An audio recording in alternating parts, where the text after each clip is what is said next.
आज भारतीय जनता पार्टी दार्जिलिङ जिल्ला सांसद राजु विष्टले सिलिगुडीको आफ्नो निजी बासभवनबाट पत्रकारहरूलाई सम्बोधन गरेका छन्। सम्बोधन गर्ने क्रममा उनले हाल गोरामोमो पार्टीमा चलिरहेको आन्तरिक कलहमाथि केही खुलेर बोल्न चाहेनन्। यद्यपि उनले गोरामोमो पार्टी भाजपाको गठबन्धनमा रहेको दल हुनाले गोरामोमो पार्टीसँग सम्बन्ध भने रहिरहनेछ भनी बताएका छन्। गोरामोमो पार्टीमा देखिएको द्वन्द्वलाई उनले गोरामोमो पार्टीभित्रको विषय हो भनेर बताएका छन्। साथमा उनले दार्जिलिङ पहाडको विषयलाई लिएर दार्जिलिङ पहाडका गोर्खाहरूको चिन्हारी अनि विकास दुवै विषयबाट वञ्चित रहेको बताए। उनले दार्जिलिङ पहाडको जनताहरूलाई आश्वस्त गराउँदै केही समय अझ धैर्य राखेर बसिदिने पनि अनुरोध गरेका छन्। देशमा रहेको यदि कुनै पार्टी गोर्खाहरूप्रति इमान्दार छ भने त्यो केवल भारतीय जनता पार्टी मात्र रहेको पनि तिनले दाबी गरेका छन्। उनले राज्यमा पनि भारतीय जनता पार्टीको सरकार आउन सकेको भए गोर्खाहरूको समस्याको समाधान यति बेलासम्म भइसकेको हुने थियो भनी बताएका छन्। यद्यपि राज्यमा भारतीय जनता पार्टीको सरकार आउन नसके पनि गोर्खाहरूको समस्याको समाधान भने भारतीय जनता पार्टीको सरकारले अवश्य गर्ने पनि उनले बताएका छन्। क्या लग रहा है कि पहाड़ में देखिए ये जीएनएलएफ का ये आंतरिक मसला है और वो हमारा अलायंस पार्टी है 2019 से और उनका अब तक बहुत अच्छा सहयोग रहा है और पहाड़ के अंदर में और तराई डूवर्स में भी उनकी जो है अच्छे कार्यकर्ता अच्छे नेटवर्क है और उनके साथ हमारे पार्टी के साथ हमारे संबंध अच्छे हैं। लेकिन अगर उनके पार्टी से कोई छोड़ के जाता है तो मुझे लगता है उसमें टिप्पणी करना उचित नहीं है। और जहाँ तक अजय एडवर्ड जी की बात है वो हमारे मित्र कल भी थे आज भी हैं और अच्छे व्यक्ति हैं अच्छे नेता हैं, लेकिन मुझे लगता है इस बारे में टिप्पणी करना मेरा उचित नहीं है। बीजेपी में कुछ प्रभाव पड़ेगा पहाड़ में क्योंकि उसका कुछ अच्छा दिन ब दिन वहाँ का सिनेरियो चेंजेस आ रहा है। देखिए एक चीज़ हमको समझना पड़ेगा, पहाड़ के विषय को लेकर के कई बार हम प्रश्न उत्तर तो ज़रूर करते हैं मीडिया में, लेकिन फिर भी पहाड़ के विषय को लेकर के हम कभी गंभीर रहे ही नहीं। न यहाँ की कभी सरकार रही, न यहाँ के कभी लोग रहे। सो देखिए पहाड़ की जो समस्या है उसको सिर्फ वो गोरखालैंड मूवमेंट को लेकर के जिस नज़रिए से हम देखते हैं मुझे लगता है वो उचित नहीं है होगा, उनके साथ ये अन्याय है। देखिए पहाड़ में जो गोरखा है उनकी आइडेंटिटी की समस्या है, उनकी डेवलपमेंट की समस्या है, उनके साथ जो भेदभाव हुआ उसकी समस्या है, आंदोलन होता है, इतने लाखों मतलब हज़ारों लोग जो है मारे जाते हैं, चाहे वो 86 का हो 2017 का हो। मुझे लगता है इसको समग्र रूप में देखने की आवश्यकता है और उसका समाधान खोजने की आवश्यकता है। और इसके नाते मैं आपको देखिए ये कहना चाहूँगा 2019 में भी भारतीय जनता पार्टी विजयी हुई, वहाँ से मैं सांसद चुन के निकला। और देखिए लोकतांत्रिक परिवेश के अंदर में मुझे लगता है चुनाव से बड़ा परीक्षा किसी पार्टी या किसी दल का कुछ नहीं होता। और 2021 के अंदर में आप सब ने देखा कि उससे पहले विमल जी भारतीय जनता पार्टी के साथ थे, चुनाव से ठीक पहले विमल जी, उसके कई कारण हैं, मैं आज उस पर नहीं जाऊंगा। तो कोई भी कारण हो, उस कारण से वो छोड़ करके टीएम के साथ उनको मिलना पड़ा, जो भी मजबूरी रही। लेकिन उसके बावजूद भी जो भारतीय जनता पार्टी या मोदी जी या अमित शाह जी के ऊपर, जेपी नड्डा जी के ऊपर में जो एक भरोसा था वो घटा नहीं, वो बढ़ा। क्योंकि 19 का चुनाव लोकसभा का था, बहुत ये स्वाभाविक था कि बीजेपी की बढ़त मिले, वो मिला भी।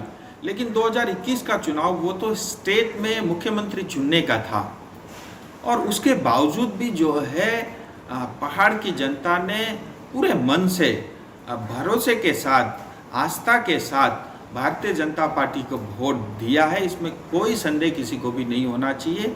और सिर्फ पहाड़ी की तराई डूवर्स के अंदर में 14-15 सीटों पर जो है कम से कम 20-25 हज़ार से ज़्यादा वोटर्स, कम से कम मैं बोल रहा हूँ 15 सीटों में 20-25 हज़ार से ज़्यादा वोटर्स गोरखाओं की रहते हैं।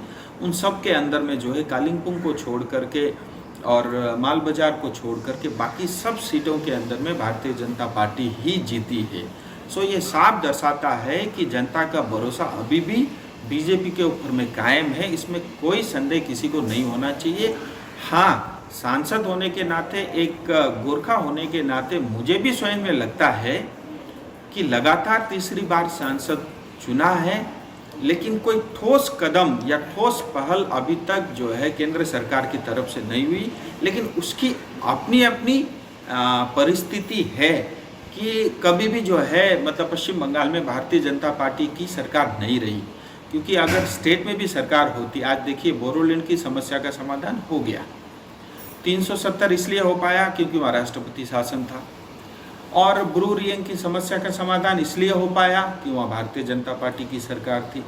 राम मंदिर का काम जो है कोर्ट के थ्रू सरलता से हो गया क्योंकि दोनों जगह भारतीय जनता पार्टी की सरकार थी। सो जब केंद्र और राज्य में भी एक ही पार्टी की सरकार रहती है तो स्वाभाविक है आपको करना ही पड़ता है, और समाधान भी ऐसा होता है जो स्थायी होता है, जो ठोस होता है।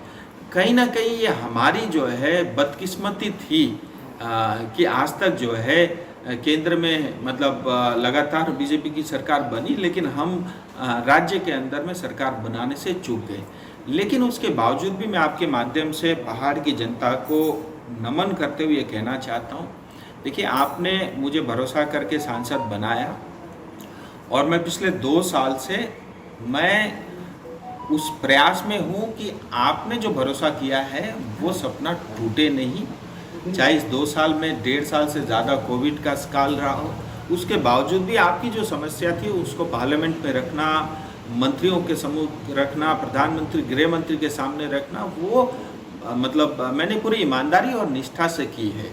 मैं ये नहीं कहता कि आज स्टेट में हमारी सरकार नहीं है तो कुछ नहीं होगा, लेकिन पहाड़ तराई डूअर्स को लेकर के केंद्र सरकार बहुत सीरियस है, और गृह मंत्री जी से भी हम स्वयं मिलते रहे हैं, और मुझे लगता है अब सही उचित समय आ रहा है, और जो भी हमने पहाड़ को लेकर के स्थायी समाधान या जनजाति का विषय किया है जो होना चाहिए और ज़रूर होगा।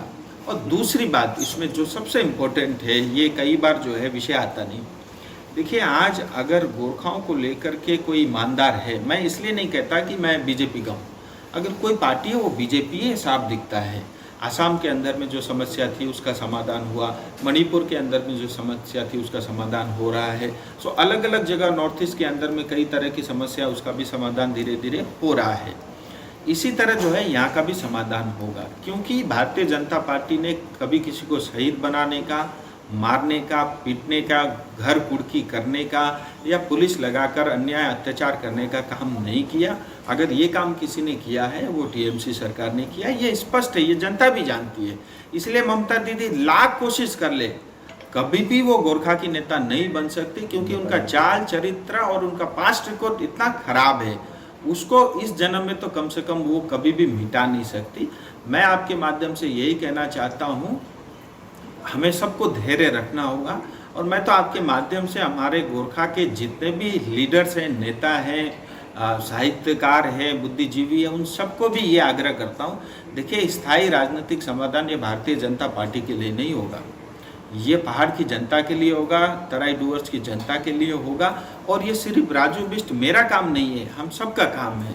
ठीक है, सांसद होने के नाते उसका नेतृत्व मैं करूँगा और कर भी रहा हूँ, लेकिन हम सबको बहुत धैर्य से और इस चीज़ को करना होगा, क्योंकि ये जो समाधान होगा वो स्थायी होगा और हम सबके हित में होगा, क्षेत्र के हित में होगा, आने वाले पीढ़ी के हित में होगा। मैं चाहता हूँ कि जैसा भाषा को मान्यता मिला और एक जो है क्रांतिकारी एक वो उपलब्धि थी, इसी तरह की उपलब्धि होना चाहिए। और उसके अंदर में अगर हम सब मिल करके, हमारी राजनीतिक मतभेद हो सकते हैं, हम कोई टीएमसी के पक्षधर हो सकते हैं, कोई बीजेपी के हो सकते हैं, कोई कांग्रेस या सीपीएम के भी हो सकते हैं, लेकिन उसके बावजूद भी जब समाज की, हमारी क्षेत्र का विषय है, मुझे लगता है हम सबको वो डिफरेंसेस भूल करके एक होना चाहिए और उस मुद्दे के लिए हम सबको साथ खड़े रहना चाहिए।